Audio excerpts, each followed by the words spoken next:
Venerable Anastasia the Patrician, March 10th, a noble lady-in-waiting in the imperial court flees worldly temptations and imperial jealousy to embrace a hidden life of extreme asceticism in the desert.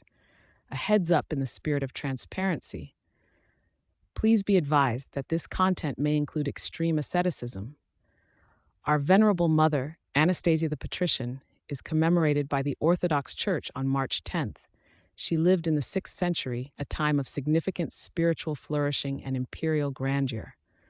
Her life became a profound testament to the pursuit of God, as she ultimately chose a path of extreme asceticism in the desert, withdrawing from the allure of the world and the complexities of courtly life. Anastasia was born into an aristocratic family in Constantinople and held the esteemed position of a patrician. She served as a lady-in-waiting in the court of Emperor Justinian, 527 to 565. Her presence in the imperial court was marked by her wisdom and piety. Emperor Justinian held her in high regard, appreciating her virtue and intelligence. This attention, however, brought about the jealousy of Empress Theodora.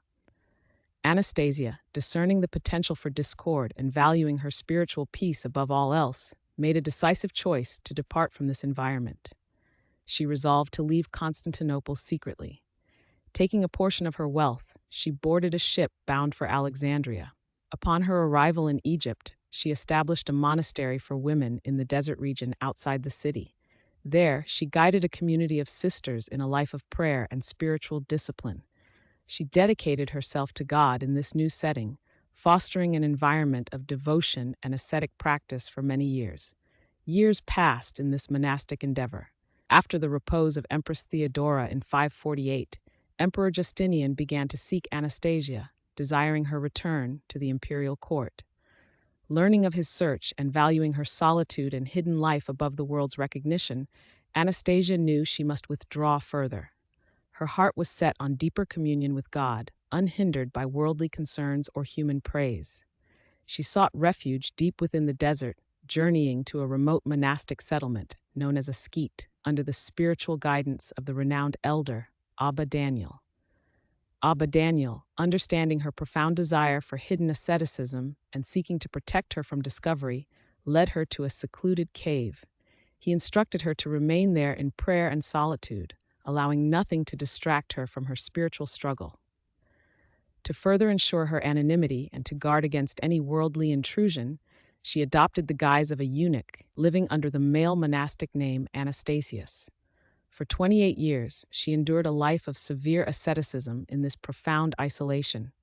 She was seen only by a monk, sent by Abba Daniel, who brought her a small portion of bread and water once a week. In this hidden existence, Anastasia engaged in unceasing prayer, cultivating an inner stillness and communion with God, her spiritual labors known only to God and her spiritual father. As her earthly life neared its end, Anastasia sensed her repose was at hand. She inscribed a final message on a piece of broken pottery, an ostrakon, and placed it at the entrance of her cave. Abba Daniel's disciple discovered this message and brought it to the elder. Abba Daniel understood it as a summons from his spiritual child. Together they proceeded to her cave.